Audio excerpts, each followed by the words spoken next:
The other fairies jumped up and smiled at Rachel and Kirsty. "It is wonderful to meet you," Rachel said, recovering from the surprise of being whisked to fairyland. But why have you brought us here?" "I'm afraid that Jack Frost and his goblins have done something truly terrible," said Elle, sinking into one of the chairs. She raised her wand and pointed it at one of the bookshelves.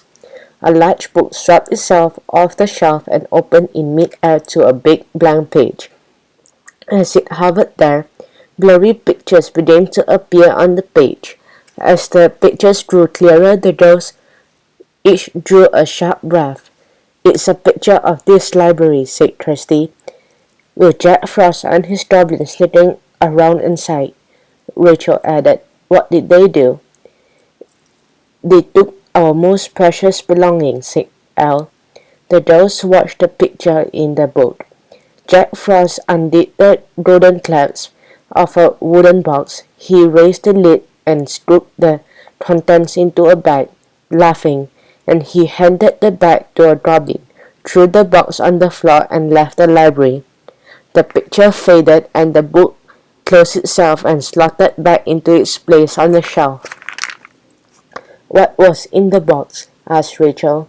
"4 magical objects that have powers over the stories we protect," said Elle.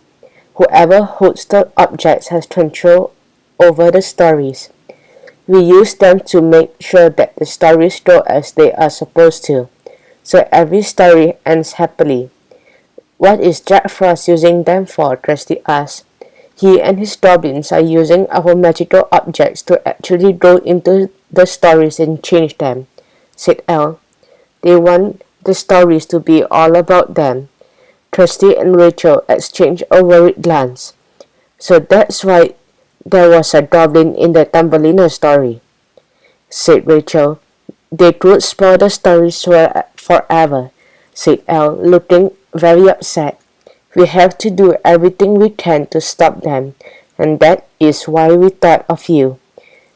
We know that you have always been good friends of Fairyland. We will help in any way we can," Kirsty promised. "Just tell us what you would like us to do." "Help me get my magical thumb ring back," Elle pleaded. "We'll have to go into the story and find the goblins."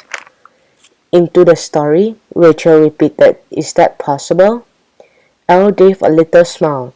"This is Fairyland," she said. "Anything is possible."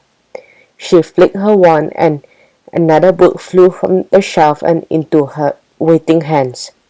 It had a pale blue cover and a single word was written on the front in silver letters. "Thumbelina." "Come a little closer," said Elle.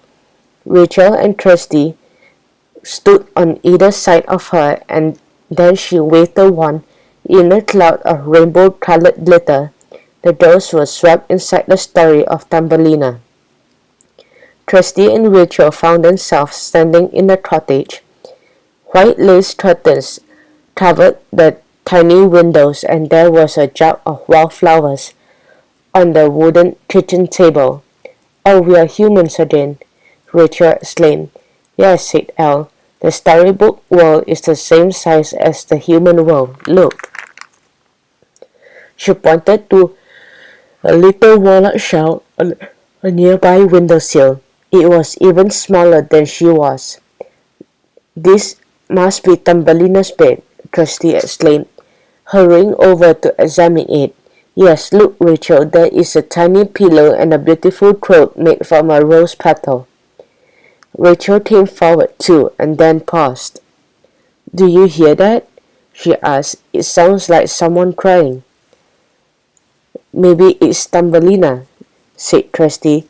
She flung open the window and looked down. Among the bright flowers in the window box was a tiny man wearing a golden crown.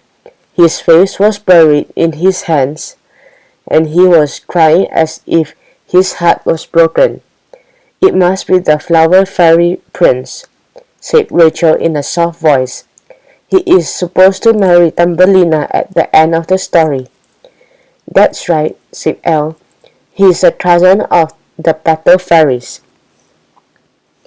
The little prince heard them speaking and looked up. He looked horrified when he saw the dolls peering down at him. "Giants," he cried, jumping to his feet. "Please don't eat me.